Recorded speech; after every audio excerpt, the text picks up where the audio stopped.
Hello, I am romance reader and reviewer Liz Donatelli.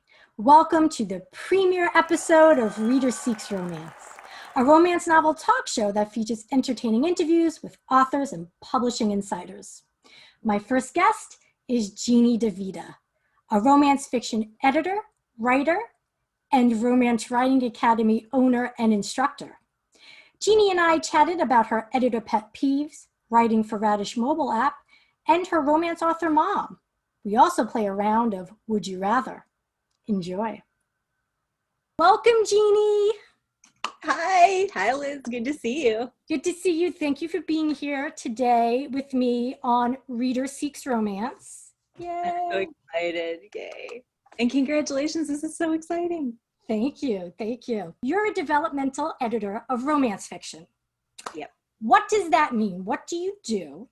And what does your average workday look like? Sure. So a developmental editor generally will read a manuscript either in full or in part. It kind of depends on who the client is, if it's a publisher or if the client is like an indie writer. But I would take a look at the story as a whole and comment on things like how effective is the conflict? Is it deep enough? Is the pacing of the story overall really strong?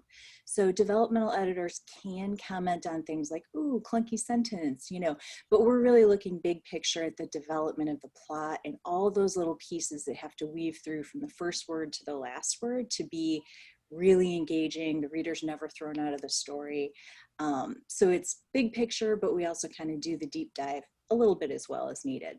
How many pages into reading a manuscript do you have that voice telling you, oh, this has potential to be great? Like when I work on this, oh, we can do third page? But sometimes as soon as the first, but I'll tell you, mostly that's because I've worked in acquisitions too. So I've had that experience of slush pile reading, no joke, thousands of, aspiring authors' work. And so over time, that's why when agents say they only need like 3-5 pages, it hurts the author, but I get it because that's really all it takes, unfortunately. So yeah, quick. What's the one thing within those 3 pages that is like, oh, this is a red flag, forget this, like I'm putting this down? Is there anything that comes to mind that is usually like, forget it? Yeah, pacing. So if we're dealing with a romance novel, whatever subgenre, paranormal, historical, you always want to start an active scene. And when I hear sort of like 1 or 2 pages, no dialogue, no act, it's all backstory, you're like, no, because that's going to continue. Some books get better in the middle and writers kind of hit their stride. But in the first 3 pages, that's a big, like, I can pretty much predict it's throughout going to be a problem with the pacing. What are your 3 top editor pet peeves? Aside from slow pacing, obviously, are there any other pet peeves that you're like, again, another script that has, X, Y, and Z, is there anything that comes to mind? Yes, I think the first one is overwriting. So for example, not trusting that the reader is going to really be paying attention and hearing that repetitive, like, okay, we just established that in this paragraph, we're rephrasing it in the next paragraph. The third paragraph, now we're just saying it a different way. That adds to word count, pacing, and also just reader, like you're bored. Well, we get it. Trust that we're smart. We're actually paying attention to every word. So that's probably number 1. Number 2 would be sort of idealizing a main character. So like, so many people want to write a romance about something that's real to them, and that's a beautiful place to start. But, writing sort of like yourself as an idealized, like she's perfect and she's beautiful and she doesn't even know it. That's sort of a newbie, mistake that can certainly be revised to be a little bit better. But I think first-time authors generally think, if this were a fantasy world, this is the fantasy I would tell based on the most perfect version of me. Understandable. But at some point, you need to actually make it a character, not you. Right. And then I think the third, so overwriting, idealized, not real. And then also realizing that a novel is a lot more than just telling a story of what happens. Like there are real things in the structure of a novel that a lot of authors have never studied. Obviously I'm like the editor, writing instructor, so I'm going to beat that drum, but it's really also a thing. Like wonderful stories can be told, but that not a lot happens other than just we get the word count down. So I think kind of losing momentum because the story is underdeveloped is, real quickly, like 3-5 pages, and it's really hard feedback to give the writer, like, you finished the book, but sorry. So what's an example of a note that you would write on a manuscript pertaining to, let's say, a sex scene? Like, is that something like, is it, oh, too fast, too slow? You keep mentioning that her nether regions smell like peaches, and that's ridiculous, which actually drives me crazy. The amount of fruit flavors that are going on down there are just, they kill me. But anyway. First, you're killing me because I really appreciate hearing that. Peach is it's like you're in my head. But honestly, narrating every single step, and sure, like, they walk to the patio door, they slid open the patio door, they undress, like, we don't need to see every single movement across the page, forgetting that these are characters like in the moment. So not talking about all the senses, what do they hear, what do they smell, not the peachy nether regions only, but setting that full scene and forgetting that, like, what the reader's actually there for, like, the good stuff, not the, I unbuckled the belt, then I pulled the belt out of the, we can follow from, like, unbuckling to now it's off. Romance Writing Academy is something that I started honestly because I was teaching a lot of courses. Like, I teach at UCLA Extension, and we do, craft structure, but also romance. They teach romance. And at bookstores like the Rit Bodice, who we adore, of course, and all of the folks that I like, after a long time in the industry, you forget what people don't know. And they're asking me, like, what's your favorite craft book? What courses do you recommend? And I have looked at all those resources too over time, and really didn't find anything that put it all together. So I just started creating what I wanted to share with clients and students, and ultimately circumstances lined up, and I thought, I'm just going to do it in a more sort of cohesive way. So we have a school that's fully online. We teach courses. We have free content too, like the book club, where people can come and read a romance novel and talk with people about the craft of it. Definitely what we like, what we don't like, because that's super important. But then we talk about more why, and drill down to, let's dissect it, deconstruct it, all of that good stuff. What would you find in the Romance 101 mini course workbook? Sure. So the workbook is intended to just stand alone. So anybody, you don't want to take a course, you can't commit to, showing up or doing online work on your own, that's great. The 101 is intended to, like, you are in a bookstore and you pick it up and you think, I just want to start at the basics. What do I really need to know about what a romance novel is? And it's not just focused on, like, we all know we're all there for the love, we know that, but it's more craft based. So if you're someone who's written a couple of books, you're not sure why they're working or not, we sort of dissect with before and after examples, and it's literally a workbook. You can write in it and practice with the prompts and sort of learn the building blocks, learn the process. We sort of touch on the really beginner basics, like the essentials. We don't really go too deep into structure, but we go into POV a little bit, and hopefully it stands alone for folks. So if they don't want to take a course or communicate, with a group. So you write for Radish. Radish is a serialized storytelling mobile platform. And the tagline for this app is awesome. They promise readers a world in which you can indulge in daily stories of seductive romance, secret affairs, and hot bad boys.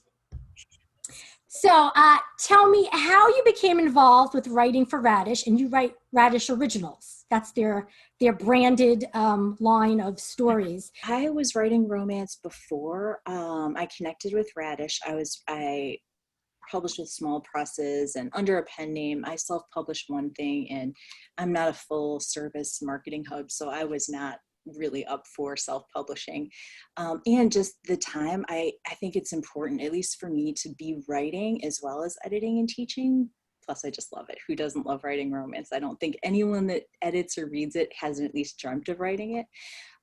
So I was doing lots of that, but not lots of publishing. So probably, almost 2 years ago now, I would say, I saw a posting on Publishers Marketplace that Radish was hiring, and I had never heard of them before that. So I checked them out and was so excited because innovations in publishing don't seem to come around every day. And so to see that there was an app that had traditionally published authors with their original content there, and then also original content that you couldn't get anywhere else, I was like, I'll give it a try. And I applied, and they had me write some sample things that, honest to goodness, I was like, this is the greatest job ever.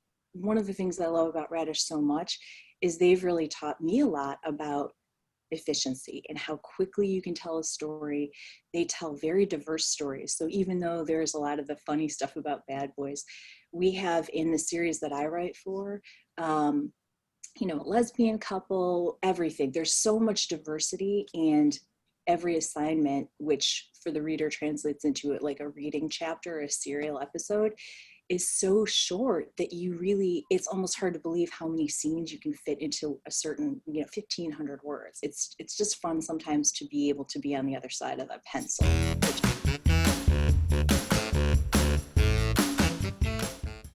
Would you rather edit a quarantine buddies to lovers romance, or a forbidden romance between two people who remove their protective masks after falling in love and discover that they're first cousins?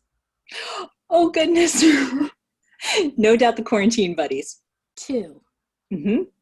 Would you rather edit an enemies to lovers romance between an arrogant professional golfer and his brutally honest golf caddy who fall for each other after the caddy nurses the golfer back to health following a terrible golf cart hit and run? Or there's more. Or would you rather a forced proximity romance, they really need to rename that, I guess stuck together romance, in which two randomly selected reality competition TV contestants must live together for 3 months in hopes of winning big money? Forced proximity, only because of our certain circumstances. So many of us are trapped, and that would be very relatable. Last one, because it was getting late last night and I ran out of ideas. I only have 3. Okay. Or normally I have a ton of them. Would you rather edit, okay, get ready, this is wild, a second chance paranormal romance between a unicorn shapeshifter and her ex-fiancé, who now hunts unicorns for their magical rainbow powers, or a friends to lovers erotic historical romance between two hunky tattooed pirates who love each other through seasickness and scurvy? Liz, I want both. Can I have both? This last one's too good. Yes, you can have both. Thank you. Those are both brilliant. What is the first romance novel that you ever read? Oh my gosh. It was by Lavrell Spencer, and I am fairly sure it was Hummingbird. I do not remember the title. I just remember the cover and my shock and horror because I was like 9. It was so inappropriately young, but yes, it was definitely Lavrell Spencer. Here was probably my first ever. I do have Hummingbird, and I know it was a true, romance novel of the time. Belonged to my mom, who was actually, do you know this, Liz, that my mom was a romance writer? She was a career romance writer. And so she's kind of how I really learned that this is something people can do. And she taught herself to write. She never went to college. She didn't take writing courses, but she read. I mean, there are 2 copies of this book back here. I have all my mom's books now that she has passed. These are her bookshelves. I grew up with these in my house when I was a kid and moved them here. Yep. So Mom, I have obviously millions of her books around, but those are on my bookshelf and keep them close by for good luck. Thank you very much, Jeannie, for sharing your life as an editor, writer, reader. It's been enlightening. And I definitely want you to come back. Love to. This was so fun. Thank you, Liz.